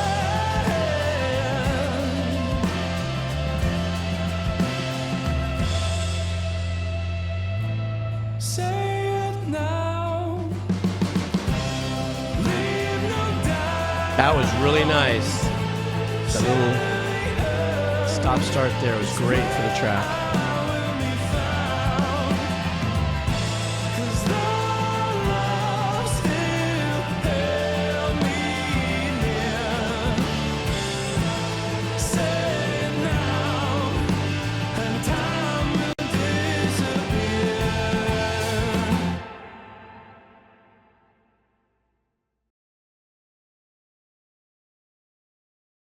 This is just an absolutely wonderful example of great songwriting. And the passion and the connection between great songwriting. The guy's voice is unbelievable. The glidiness of the track, you know, that flying kind of vibe, was so well done. It was so well isolated in the mix, but as a complete piece of sonic art, it really felt like flaps were down like two, and you were just floating just on a little bit of a headwind and going. And part of that technique is, even though it's the dang, ding, ding, ding, everything was connected. You heard me mention this, I think, yesterday. I was talking about when you have songs that you're just open strumming. You know, there's no muting going on or anything like that. You know, it's a different kind of ambient experience because it's long connected notes. You know, and there is a percussive attachment to it because the strumming of the guitars is a percussive element to the instrument when it's, you know, it's a percussive accompaniment to, you know, the percussive arrangement as far as be it the vocals. Everybody has a little percussion in there, a little bit of a rhythmical value in their performance in there, but it all glides on these connected patterns, chord changes. Everything was connected all the way through. There was no air time. In other words, there was no space in between a lot of that, except there was that one little turnaround. And that turnaround really stood out really well to me, where he kind of, I think at about 4.5 minutes, he kind of just drops into a little stop and he says a little something and brings it back in, you know? So kind of like maybe one of those moments when you're flying in a plane and there's that little drop in your gut, you go, whoa, and you pick back up a little bit. I thought it was a great track. And Aman, I wanted to just kind of dial in for a second on what you were saying about that spring vibe on this. What else was really nice about that is that it was kept in its, it stayed in its path. You know, it stayed mono. And I think that vibe for me when I hear a reverb that's assigned, you know, to an instrument that has a designated, you know, position in the you know, stereo imaging, when they actually will keep the reverb in that same and not try to expand it just for the sake of ambiance, I think is a very unique effect, but it's very nostalgic, you know, at least for me back in the day when you didn't have, you know, this is way before the Lark, you know, the Lexicon, and way before a lot of stuff like that, you know, in the 70s. I mean, you had you had some, you know, obviously stereo verbs and delays and stuff to work with, but it wasn't, you know, overly used quite yet. They didn't quite get into going, oh, wait a second, we could really make this big, fat, and wide if we send it and just let a little thing happen here, but send, you know, the return would be, you know, big, fat stereo. So that's how I felt. Yeah, I love that track, man. That was a great track. As a matter of fact, I'm going to save it. Double A, did you share it by chance? I'm going to share it right now, guys. So I don't know if Double A shared it, but if not, I want to share this because I think this was a super badass track. Oh, he did. Okay, fine. Well, I did too, so there you go. I'm kidding. So at the beginning, okay, thank you. Oh, you've taken, I think Double A went out and he's doing something tonight. Is he out hanging out?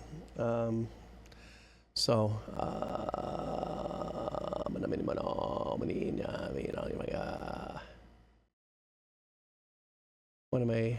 I'm having a brain fart, guys. Hang on. Where am I? Okay, I'm in Hawaii. Okay.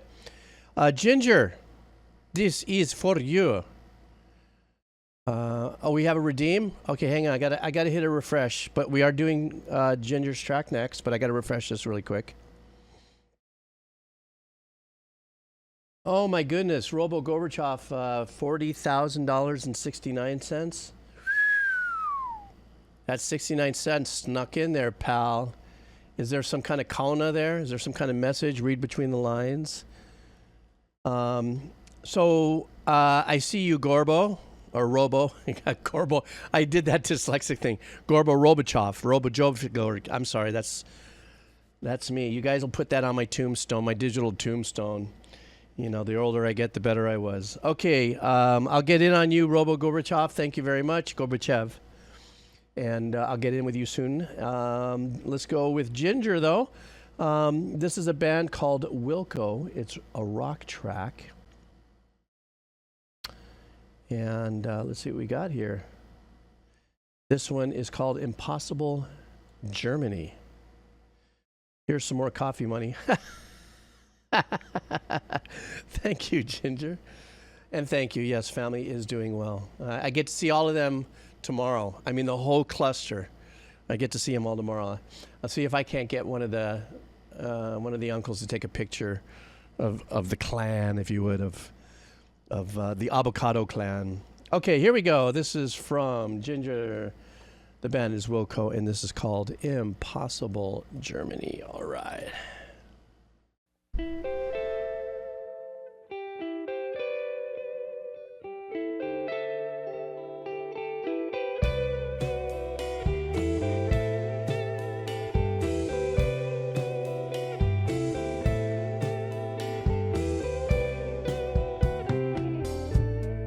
Impossible Germany,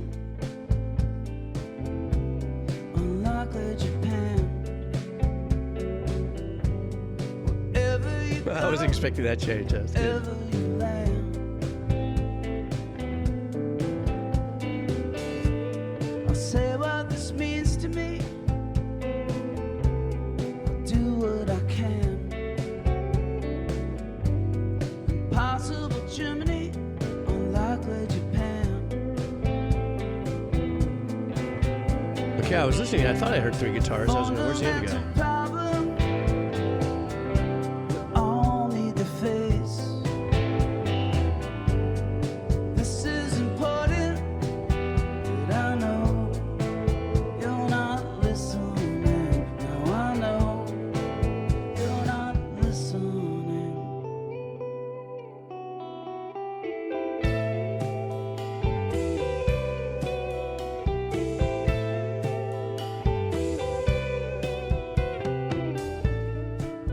was still new to me,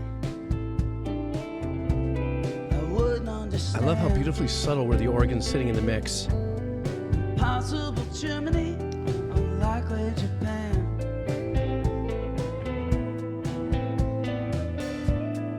This is what love is for, to be out of place. I love the answer back noodling of the guitar on this side. Gorgeous and alone, face to face.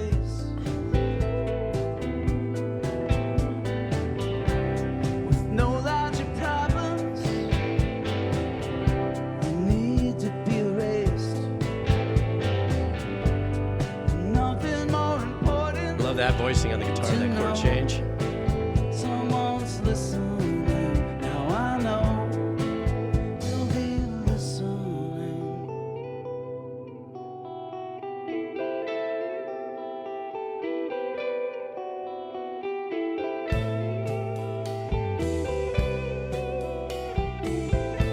You know, our rhythm guy that's playing on the left side, he's busy with that trem. A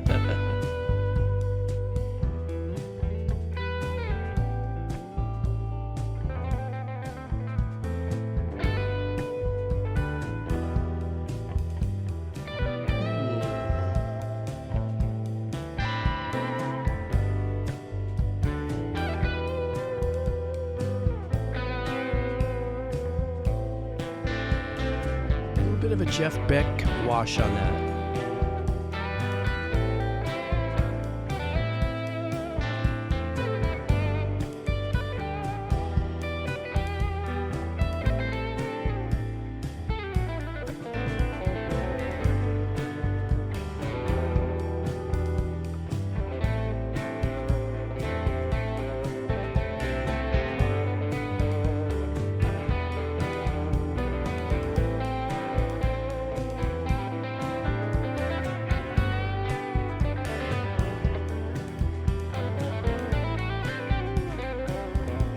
I love that. That's a beautiful little thing to put in that solo.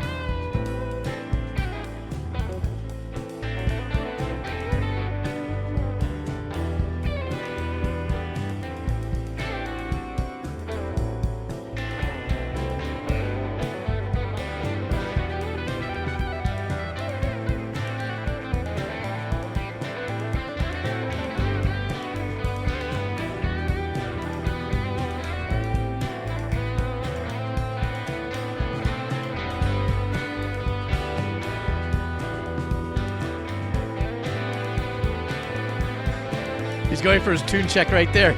He was on fret 5 all the way down going tune check, tune check, tune check. Slick.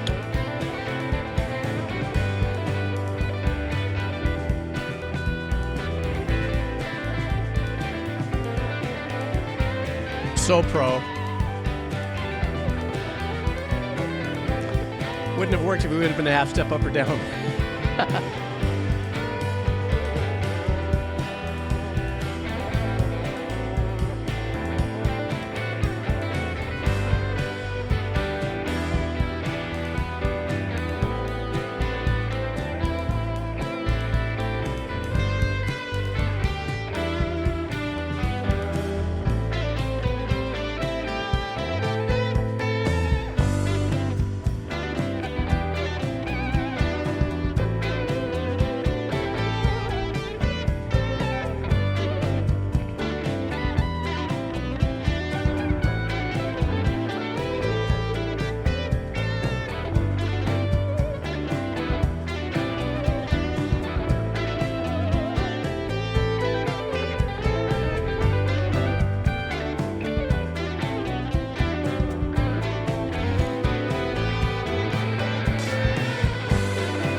That was nice the way that solo built slowly, gave it a lot of room into this. That was so nice.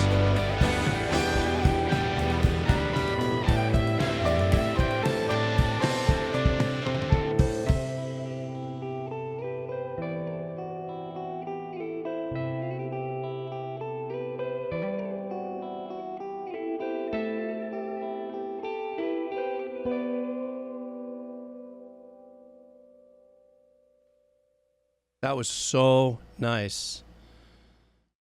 Wow, I hope they were doing it live and they just faded out the the audience. That was so laid back, so wonderful. Kind of a soft-handed kind of jam band kind of vibe. I love the fact that there was 3 guitar players there. His voice kind of very smoky and stuff. The organ and the keys were very subtle in the whole thing. It really was, you know, back there in the padding and stuff. But they took a break during their 3 shows. Oh, I see. What is KCRW? Is that the radio station KCRW? This is one of their things, kind of a radio show gig. Is that what this is from, or where this was recorded? Yes, very Allman Brothers as well. I'm not familiar with what KCRW does. Kind of sound like a familiar call, but I don't know. That's why I ask. So you guys gonna help me with that? Oh, it is. Okay, I remember. It's been around forever. Oh my God! You see, I do remember that from way back in the Last Supper, right after I was born. Oh yeah. And I also, you guys were talking briefly about the way the drummer was holding the stick in that particular style, and I've always had a unique. I tried that when I was younger. When I was younger, out of all the instruments that I learned, the one that I stuck with, I'd already done violin, I did piano, I did classical guitar, and all of a sudden the drum set was put in front of me. That I stuck with for 3 years and really wanted to excel through it. But I tried, I just sat down and started playing and developed my own style. And at a certain point, I was practicing to Rush and Zeppelin and Missing Persons and all kinds of, you know, craziness. Jeff Beck Wired album and stuff like that. And then I've mentioned this story before, but I went to 2 different, my dad got me lessons with 2 different instructors, and I tried to hold the drumstick that way, and I couldn't, and it was very, very frustrating with me because I had already done a few years, you know, and they wanted me to get this technique, and I just couldn't do it, and I couldn't do it, and I didn't take lessons anymore. You know, and they were from some real legacy drummers, Ralph Humphrey and Joe Porcaro Sr. And I sat with them and I tried and I just couldn't do it. And I said, you know, my dad goes, "You want to go back for another lesson?" I said, "I can't. I feel really uncomfortable. I feel, you know, like I couldn't feel what I was doing when I was playing drums. You know, even if it was to kind of go back to the basics, to sit there and feel that uncomfortable and do that for me in the basics, I just never went back, you know. Of course, now I'm an old guy and I didn't know who they were back in the day when Dad got me the lessons for them. They were just my dad's friends. Now I go back, oh my God, I can't believe I sat with these 2 legendary drummers. And I was like, nah, can't do it. For God's sakes. But yeah. So I'm going to take a quick break. I'm going to come back after that with Robo Gorbachev. Great. Oh, no. Wait, I'm going to take a quick break. I'm going to do some Wheel of Cheese. And then on the next run, I'll come back with Robo and Great Gooskin and Vex and Kebab Seller and Just Labs and Miki Seuss and so on and so forth. So, excuse me. Let me just set that up really quick. I'll just go back to my usual suspect here. And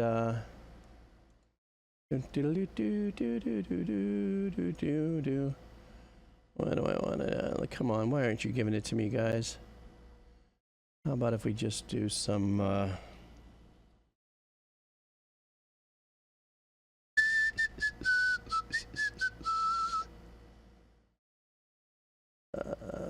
see what this is. Hello, work with me, browser. Okay. I'm going to take a quick break, guys, and coming back, we got some Wheel of Cheese going on, okay? Are we good with that? All right, let's listen to some Ori in the meantime. All right, I'll be right back.